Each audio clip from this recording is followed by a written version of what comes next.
నమస్తే. Welcome to citizens pulse. నేను మీ ఉదయ్ కిరణ్.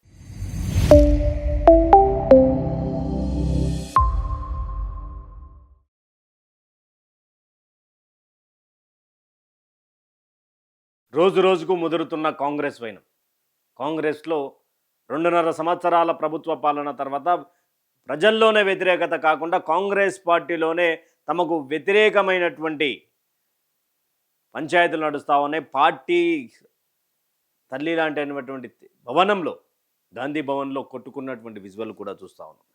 గాంధీ భవన్‌లో కొట్లాట అసలు ఏం జరిగిందో మాట్లాడుకునే ముందు ప్రతి ఒక్కరు కూడా ఛానల్ని సబ్స్క్రైబ్ చేసే ప్రయత్నం చేయండి. మరీ ముఖ్యంగా ఈ వీడియో మీద కామెంట్ చేసే ప్రయత్నం చేయండి. ఎందుకంటే మేము చెప్తున్నటువంటి వర్షన్ కాకుండా మీ నుంచి వచ్చేటువంటి వర్షన్ కూడా మాకు తెలియాల్సినటువంటి పరిస్థితి ఉంటుంది. అంటే మేము చెప్తుంది కరెక్టా, రాంగా అనేది కూడా కొంత మీరు విశ్లేషణ చేసి కొంత కామెంట్ పెడితే అవును మేము సరి చేసుకోవాల్సినటువంటి సరి చేసుకుంటాం, మేము కరెక్ట్ ఇన్ఫర్మేషన్ ఇస్తున్నామా లేదా అన్నది కూడా మీ నుంచి మాకు రావాల్సినటువంటి పరిస్థితి. అదే నిన్న గాంధీ భవన్లో జైరాబాద్కి సంబంధించినటువంటి ఇన్ఛార్జ్ చంద్రశేఖర్పై ఇక్కడ నిన్న జరిగినటువంటి సందర్భం. ఇక ఒకసారి చూస్తే గాంధీ భవన్ విజువల్స్ ఇక ఇక్కడ మొత్తం నిన్న పంచాయతీ షురువు అయింది. నిన్న పంచాయతీ తిట్టుకున్నటువంటి పరిస్థితి, గాంధీ భవన్లో తలబట్టుకున్నటువంటి పరిస్థితి, లీడర్లకు అర్థం కానటువంటి పరిస్థితి. అంటే నిన్న ఒక్కసారిగా జైరాబాద్ సంబంధించినటువంటి కరడుగట్టినటువంటి కాంగ్రెస్ వాదులు అని చెప్పుకోవచ్చు, నిన్న మన వచ్చినటువంటి వలసవాదులు అని చెప్పుకోవచ్చు.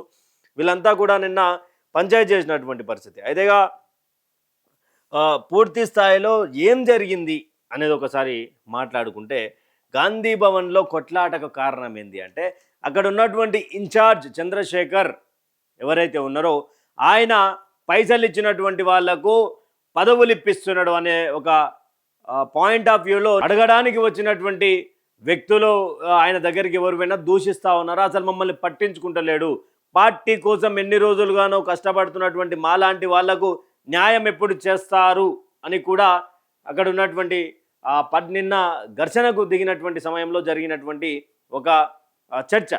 అయితే చంద్రశేఖర్ ఎందుకు ఇక్కడ పెడుతున్నారు అంటే, ఆయనతో పాటు వచ్చిన వాళ్ళకి ఇస్తూ ఉన్నారు, లేదు అక్కడ పార్టీలో కష్టపడ్డటువంటి కార్యకర్తలకు ఇస్తలేరు, గ్రౌండ్ స్థాయిలో ఉన్నటువంటి వ్యతిరేకత అంతా నిన్న గాంధీ భవన్లో కనిపించింది. అయితే దీని విషయంలో రేవంత్ రెడ్డి కూడా కొంత సమీక్ష చేసి ఏం జరిగింది అంటే, అన్ని వార్తాపత్రికల్లో మనము ఎందుకుంటున్నాము, అసలు ఏం జరుగుతూ ఉన్నది, అసలు కాంగ్రెస్ పార్టీలో ఏం చేయాలనుకుంటున్నారు అనే కోణంలో కూడా కొంత నిన్న జరిగింది. సీనియర్లు వర్సెస్ కొత్తగా వచ్చినటువంటి వాళ్ళు ఈ పదవుల విషయంలో ఏం జరుగుతూ ఉన్నది అనేది కూడా కొంత తెలియాల్సినటువంటి పరిస్థితులలో గాంధీ భవన్ కొట్లాట కాస్త ఇప్పుడు బగ్గుమనే రాజకీయాలకు పోయింది. మొన్న షబీర్ అలీ మాట్లాడినటువంటి మాటలకు అంత తోచ్ అని చెప్పేసి ఆయన మాట్లాడిండు.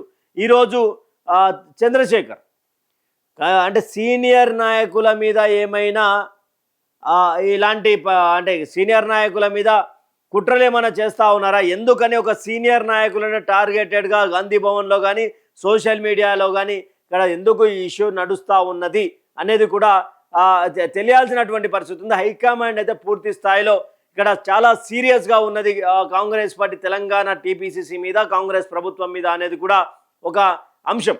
తర్వాత మీనాక్షి నటరాజన్కి సంబంధించినటువంటి విషయంలో ఆమె రాజ్యసభ స్థానం గెలిచేటువంటి స్థానం కోల్పోవడం, తర్వాత దీని వెనుక కాంగ్రెస్ పార్టీకి సంబంధించినటువంటి వాళ్ళే ఉన్నారు, కాంగ్రెస్ పార్టీకి సంబంధించినటువంటి వ్యక్తులే లీక్ చేసిరు, కాంగ్రెస్ పార్టీకి సంబంధించినటువంటి వ్యక్తే కావాల్సుకొని మీనాక్షి నటరాజన్ని రాజ్యసభకు పంపకుండా చేసింది తెలంగాణ కాంగ్రెస్ కమిటీకి సంబంధించినటువంటి ఇక్కడ నేత అని చెప్పేసి కూడా పెద్ద ఎత్తున వార్తలు వస్తున్నటువంటి నేపథ్యంలో ఆ సమయంలోనే షబీర్ అలీ ఆడియో లీక్ కావడం, అక్కడ కూడా కార్యకర్త మాట్లాడుతున్నటువంటి వైనం, అన్నా నేను చచ్చిపోవాలా లేదా పార్టీ కోసం పనిచేయడం ఎందుకని.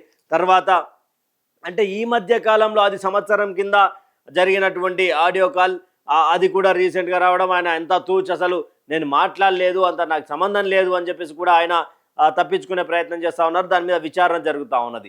తర్వాత మళ్ళా ఆ షబీర్ అలీకి సంబంధించినటువంటి విషయంలో షోకాజ్ నోటీసులు ఇవ్వంగానే మళ్ళీ నిన్న గాంధీ భవన్లో చంద్రశేఖర్ మీద పదవుల లొల్లి. అంటే మళ్ళీ నిన్న ఖైరతాబాద్ దగ్గర మంత్రి పొన్నం వర్సెస్ అనిల్ కుమార్ యాదవ్ రాజ్యసభ ఎంపీ. అంటే కాంగ్రెస్ పార్టీల కొట్లాటలు కొత్త కాదు, కానీ ఇంతగానం ఉన్నటువంటి కొట్లాటలు ఏనాడు లేవంటూ కూడా కాంగ్రెస్ పార్టీకి సంబంధించినటువంటి కార్యకర్తలు కానీ కాంగ్రెస్ పార్టీకి సంబంధించినటువంటి నేతలు కానీ మాట్లాడుకుంటూ వస్తూ ఉన్నారు. అసలు గాంధీ భవన్లో పదవులలో ఓవైపేమో సీనియర్లు మంత్రి పదవుల కోసం, మరోవైపు కరుడు కట్టినటువంటి కాంగ్రెస్ కార్యకర్తలు, పార్టీలో లాయల్గా పనిచేసినటువంటి చిన్న cadre, second cadre, third cadre లీడర్లు వీళ్ళంతా కూడా ఒక్కసారిగా మాకు ఎందుకు పదవులు రావు, వేరే వాళ్ళకి ఎట్లొస్తాయి పదవులు అనే కోణంలో కూడా ఈరోజు పంచాయతీ షురు అయినటువంటి నేపథ్యం. అంటే ఒక్కొక్కరు రాష్ట్ర పదవులలో ఉండేసరికి అసలు ఏం జరుగుతూ ఉన్నది, ఎందుకు మాకు పదవులు వస్తలేవు అనే కోణంలో కూడా గాంధీ భవన్లో పంచాయతీలు అవుతా ఉన్నాయి. అంతా కూడా సీనియర్లను పొమ్మనలేక పొగబెట్టడానికే, అది షబీర్ అలీ కావచ్చు, చంద్రశేఖర్ కావచ్చు, మిగతా వాళ్ళు ఎవరైనా సరే అక్కడ ఉన్నటువంటి కరుడు కట్టినటువంటి కాంగ్రెస్ నాయకులకు చెంపపెట్టులా ఇలాంటి పంచాయతీలు పెట్టి బయటికి పంపడానికే నడుస్తూ ఉన్నది అనేది కూడా పెద్ద ఎత్తున వినిపిస్తున్నటువంటి నేపథ్యం. అయితే మరి నిజానికి ఈ యొక్క పదవులు చిన్న చిన్న, అంటే ఆ కాంగ్రెస్ పార్టీలో పదవులు అందరికీ ఊరికే రావు. బలమో, పైసలో, పెద్ద నాయకునితో ఉన్నటువంటి సత్సంబంధాలు వాళ్ళు మనల్ని గుర్తుపట్టి ఏదైనా ఇస్తే తప్ప కరడు కట్టినటువంటి, కష్టపడ్డటువంటి, జెండా మోసినటువంటి, కూలీలాగా పార్టీకి పనిచేసినటువంటి కార్యకర్తలకు కాంగ్రెస్లో పదవులు రావు. అది ఏ పార్టీ అయినా రావు. అది భారతీయ జనతా పార్టీ అయితేనేముంది, అది కాంగ్రెస్ పార్టీ అయితేనేముంది. ఏ పార్టీలోనైనా ఇదే పరిస్థితి. కష్టపడ్డోడికి రోడ్డు మీద నిలబడితే అప్పుడప్పుడు ఇన్నోవా కార్లు వచ్చినోడు పదవుల సీట్లలో అది కూర్చుంటారు. అది కార్పొరేషన్ పదవులైనా ఇంకా అది ఏ పదవులైనా.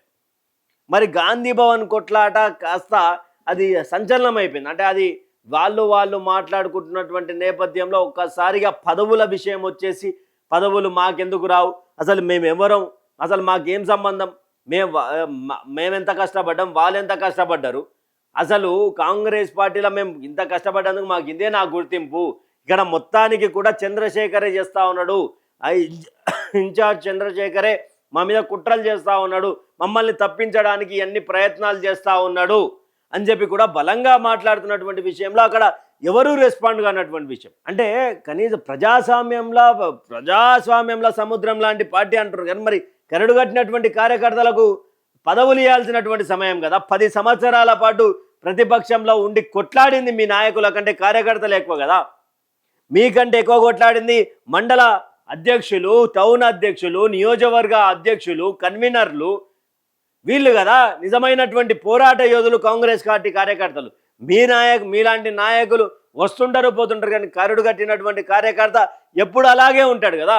మరి ఆ నాయకులకు ఎందుకు లేదు పదవులు అనేది కూడా ఇక్కడ కనిపిస్తూ ఉన్నది. ఇక్కడైతే రాజకీయంగా ఒక చర్చ అయితే బలంగా నడుస్తూ ఉన్నది. కాంగ్రెస్ పార్టీలో పదవుల కొట్లాట, అది పెద్ద నాయకులు కాదు, సెకండ్ క్యాడర్ లీడర్, కింది స్థాయి లీడర్లు కొట్టుకుంటున్నారు. అంటే మేము కష్టపడ్డ తర్వాత ఒకరిని నమ్ముకొని పనిచేస్తే ఈరోజు మా అందరికీ మీరు ఏ విధంగా మమ్మల్ని మోసం చేస్తారు, మమ్మల్ని ఏ విధంగా మమ్మల్ని ఇబ్బంది పెడతారు, మమ్మల్ని కాదని వలస వచ్చినటువంటి పారాషూట్ లీడర్లకు ఏ విధంగా పదవులు ఇస్తారు అనే అంశం మీద నిన్న కొట్లాట జరిగింది. చాలా పెద్దగా అయింది ఆ ఇష్యూ. తెలంగాణ కాంగ్రెస్కి మూడింది అనుకోవచ్చా, లేకపోతే తెలంగాణ కాంగ్రెస్ ఇరకాటంలా పడుతుందా? కార్యకర్తలంతా తిరగబడేటువంటి రోజు వచ్చింది. కాంగ్రెస్ పార్టీ కార్యకర్తలంతా తిరగబడుతూ పదవుల కోసం మాకెప్పుడు అని చెప్పి కూడా ప్రశ్నిస్తున్నారు.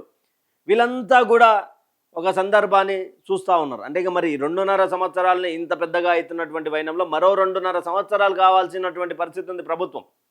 2.5 సంవత్సరాల ప్రభుత్వ పాలన ఇలానే ఉంటే ఆల్రెడీ తెలంగాణ ప్రజలకు సంబంధించినటువంటి ప్రజలు కాంగ్రెస్ కోటేసి గోసపడుతున్నారు. మరి ఇప్పుడు కాంగ్రెస్ పార్టీ కార్యకర్తలు, కష్టపడ్డటువంటి కార్యకర్తలు ఈరోజు గాంధీ భవన్లో కొట్లాడేస్తున్నారు. నిరుద్యోగులంతా కలిసి కాంగ్రెస్ కోటేరి కేసీఆర్ని గద్ద దించుని మాకు మీ యొక్క పిల్లలకు ఉద్యోగాలు వేసాయని చెప్పి కాంగ్రెస్ని గెలిపించి వాళ్ళంతా ఈరోజు దిల్సుఖ్ నగర్లో రోడ్ల మీద పంచాయతీ చేస్తున్నటువంటి నేపథ్యం, రోడ్ల మీదకి ఎక్కి ధర్నాలు చేస్తున్నటువంటి నేపథ్యం, నిరసనలు చేస్తున్నటువంటి నేపథ్యం. అంటే కాంగ్రెస్ పార్టీని నమ్ముకున్నటువంటి వాళ్లకు పార్టీ అధిష్టానం కానీ, కార్యకర్తలకైతే పార్టీ అధిష్టానం ఇక్కడ నిరుద్యోగులకు, ప్రజలకు ఇచ్చినటువంటి హామీలను నెరవేర్చుకోలేక తుంగలో పడుతుందా, లేకపోతే కావాలని వీళ్ళందరినీ మర్చిపోయిందా అనేది కూడా మీ అభిప్రాయాన్ని కామెంట్ సెక్షన్లో కామెంట్ చేయండి. కొట్లాటకు సంబంధించినటువంటి ఈ యొక్క పదవుల ఇష్యూ ఎంతవరకు నిజమా లేకపోతే అబద్ధమా, గాంధీ భవన్లో జరుగుతున్నది ఏంటి అనేది కూడా మీ అభిప్రాయాన్ని కామెంట్ సెక్షన్లో కామెంట్ చేయండి. Thank you for watching state university citizens.